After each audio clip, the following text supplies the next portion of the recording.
Raúl, ¿quién es Dios? Hubieras dicho que empezaba por esa pregunta. Depende del lado donde vos te pares. ¿Quién es Dios? A ver, el lado que tenés que pararte es desde el lado de la fe. Si mirás desde la fe, es lo absoluto, es el todo. Si lo mirás desde el lado del que no tiene fe, esa es una pregunta que diría, bueno, un ídolo de algunos que creen en algo, en ente superior y demás. O alguno dirá un invento de la religión para mantener oprimido a los pueblos. Por eso te digo, depende del lado donde te pares. Si me preguntas a mí, ¿quién es Dios para mí? Yo te digo, es todo. Si me preguntas para el resto, te diría, bueno, depende de lo que cada uno cree y vive de Dios también. La gente se aferra a los milagros como una eh, presencia divina. Ujú. Eh, ¿Crees en los milagros? ¿Cuál es el significado para vos del milagro en sí? Como vos decís, muchos lo asocian a sanaciones. Entonces el milagro es, yo tenía una enfermedad y me sané, o no estaba sin trabajo y conseguí, eso es un milagro, o X cosa y me sucede así eventualmente. Para mí los milagros suceden todos los días y desde una mujer embarazada, una persona que se confiesa, la celebración de la Eucaristía, alguien que hace un gesto de caridad, alguien que ayuda, alguien que ofrece la vida a cambio de nada, alguien que es capaz de decir, bueno, ¿qué necesitas y qué puedo hacer por vos? A mí el milagro no me hace referencia solo a lo extraordinario, sino también en lo ordinario.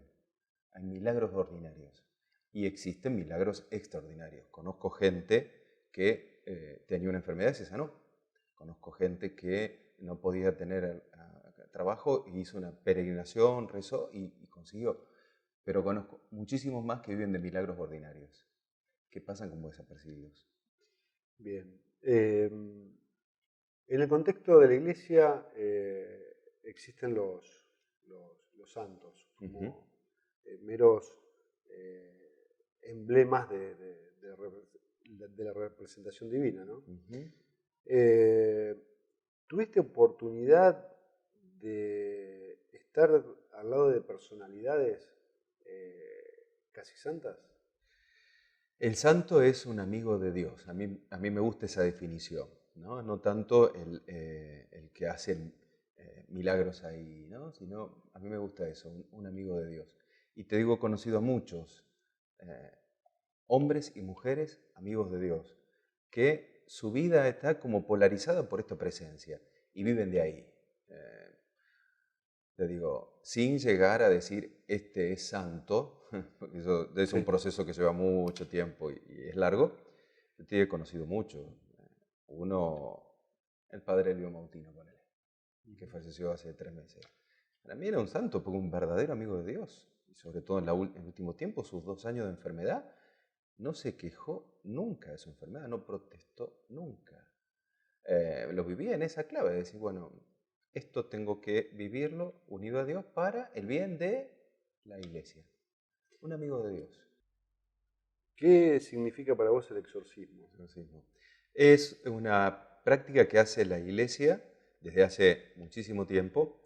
Es más, Esto lo heredamos del pueblo judío. Ya en el pueblo de Israel existían las oraciones de exorcismo y de liberación del demonio y demás. Como presencia maligna existe, es real, no al modo como por ahí lo pasan en las películas o uno se lo imagina, un monstruo de cuernos y cola y fuego y la horquilla. Es muy sutil, es muy vivo, pero existe, da vuelta.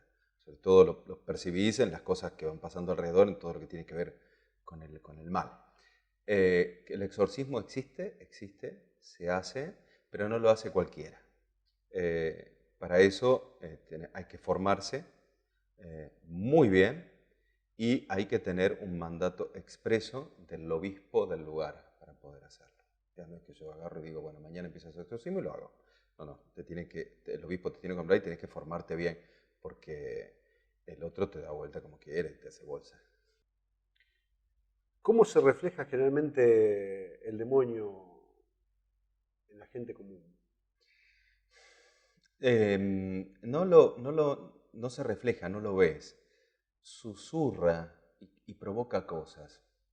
A ver, todo lo que tiene que ver con el odio, la muerte, el desprecio de la vida, el desprecio de los otros, la maldad, el egoísmo, corrupción, ponerle todas estas cosas que son las que te hacen centrarte en vos y olvidarte de los demás, ahí hay todas sugerencias del demonio. No entra así en vos vas por la calle, ¡pum!, entró y estás poseído por el demonio. Te susurra y te sugiere cosas contrarias a lo que decíamos antes del camino de la santidad.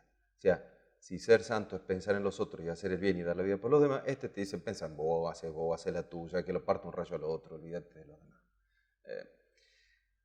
Y que pueda haber una posesión, puede haber, pero tiene que haber una deliberada apertura de la vida de la persona que quiere dejar que el diablo entre. O sea, no te violenta.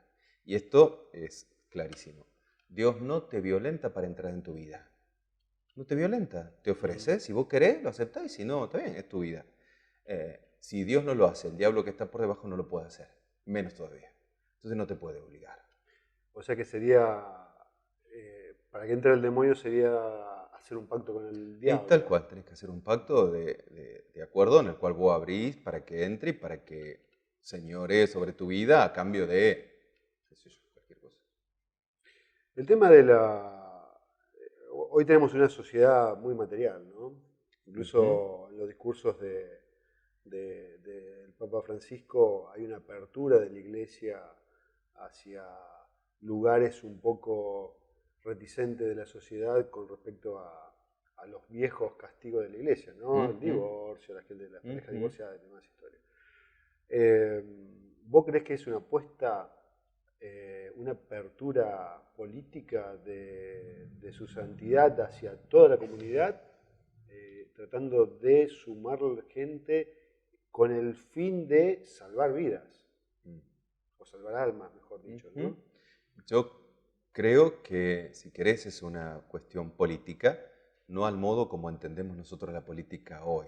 Es una cuestión de política de interno de la Iglesia que busca no atraer más gente, sino ayornar el mensaje de la palabra y de Jesús y de la Iglesia en estos 2000 años de historia al hoy concreto. Entonces, la situación hoy pone esta realidad y no podés desconocerla. Yo creo que Francisco ha tenido el atrevimiento de decir, esta es la realidad que tenemos, a ver cómo encaramos esta realidad. ¿Qué respuesta le damos al hombre de hoy? Imagínate que Jesús le dio respuesta al que vivió hace 2000 y pico de años en un contexto absolutamente distinto al nuestro, pero vino a dar una respuesta de parte de Dios.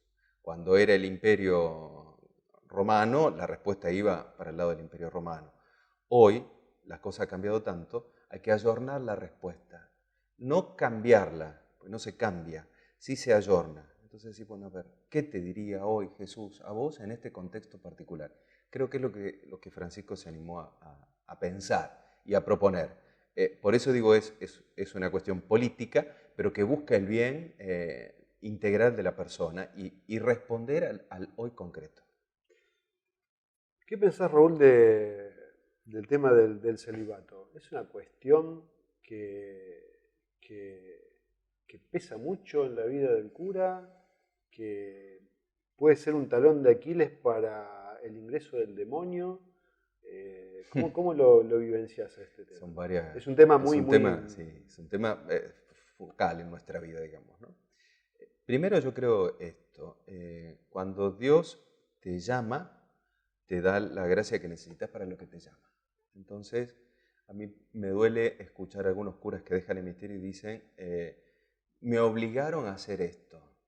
A mí jamás nadie en los 28 años que llevo en esto, desde que entré al seminario hasta ahora, empecé el discernimiento hasta ahora, jamás nadie nunca me puso un cuchillo en la panza. Siempre me fueron diciendo, esto es, vos lo vas a vivir, estás dispuesto a hacerlo, todo el tiempo seminario es para eso y todo el tiempo posterior después también. No es fácil vivirlo, no es fácil vivirlo, pero no es imposible. Cuando vos lográs descubrir que la esencia no está en la genitalidad, en el uso de la genitalidad, sino en la dimensión de entrega de tu propia vida. Entonces, hay una superación que tenés que ir logrando y que se da con el tiempo. Creo que si no lo tenés más o menos trabajado, como decía recién, sí puede ser una ocasión en la cual se te filtra el diablo y entra a hacer de la suya. Te genera tristeza, angustia, pregunta así, ¿para qué miércoles viví la vida durante todos estos años si ahora estoy solo? Bueno, te digo que esas preguntas pasan Sí, y sí, eso sí, sí. sucede y me pasó a mí, concretísimamente, ¿no? Momentos así muy oscuros, muy feos, en los cuales dije, ¿soporto esto o no? Entonces recurrí nuevamente a aquel, le digo, mira, a ver, vos hace 20 y pico de años me dijiste, bueno, a ver, manifestate ahora. Y ahí apareció nuevamente. Hay hay muchos diálogos y muchas escritos sobre Jesús perdonando. ¿Te es difícil perdonar, más allá de la gracia divina y demás historia, pero te es difícil aceptar que el corrupto esté sentado delante tuyo haciendo los símbolos divinos? Genera un poco de violencia interior cuando ves que está actuando, cuando es, como usa Jesús en el Evangelio, hipócrita, ¿no? Que en su acepción griega significa actor, el que tiene una careta delante y actúa, ¿no? Entonces hay mucho hipócrita que se pone una careta, actúa de tal cosa, sale de ahí, se saca la careta, la guarda y hace de su vida un desastre. Entonces eso me fastidia muchísimo, me molesta muchísimo, ¿no? Me hace generar mucha violencia. Ahora, el caso es distinto cuando alguien que ha vivido así una honda corrupción, cual fuera el estilo, llega buscando la conversión de su corazón. Entonces eso me conmueve, porque puedo percibir de que Dios le ha tocado y le ha hecho darse cuenta que se mandó 1000 macanas, que le duele enormemente y que busca querer reparar eso. Entonces es distinto. Me mueve a compasión, me mueve a misericordia y me alegra. En esas situaciones, te digo, me alegra profundamente. Y he sido testigo de cosas gravísimas y de personas partidas tomando conciencia en ese momento de la gravedad de lo que habían hecho y de cómo Dios pasaba por ahí y los estaba sanando, ¿no? Me genera mucha bronca ver esto, la hipocresía, mucha bronca. Además tengo sangre tana, entonces... Raúl,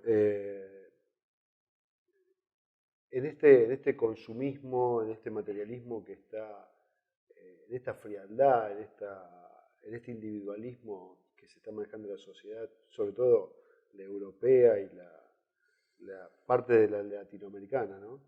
¿Qué rol le ves a la fe? ¿La ves como un escaparate que pueda llegar a volver a amalgamar a la sociedad?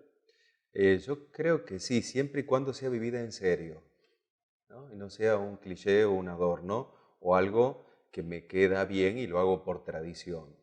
Em, yo creo que en este tiempo, con la llegada de Francisco, creo que él está rompiendo un molde y está rompiendo esquemas por el modo de vivir simplemente la fe que tiene este hombre, de vivir la austeridad, la pobreza, la sencillez, digamos, ¿no? Entonces creo que está marcando un modo de vivir de manera distinta. Y creo que en la medida en que los que tenemos fe nos decimos creyentes, vivamos así, en lo concreto, en lo cotidiano, con gestos muy simples, chiquitos, vamos a ir generando un cambio, una cosa distinta. Vamos a ir amalgamando la sociedad. En la medida que la fe se vive y no es solo un adornito, es agente de cambio. Y estoy seguro que en la medida que se viva puede y va a ser un gran cambio en la sociedad. Sí. Raúl, muchísimas gracias. Un placer. Gustas.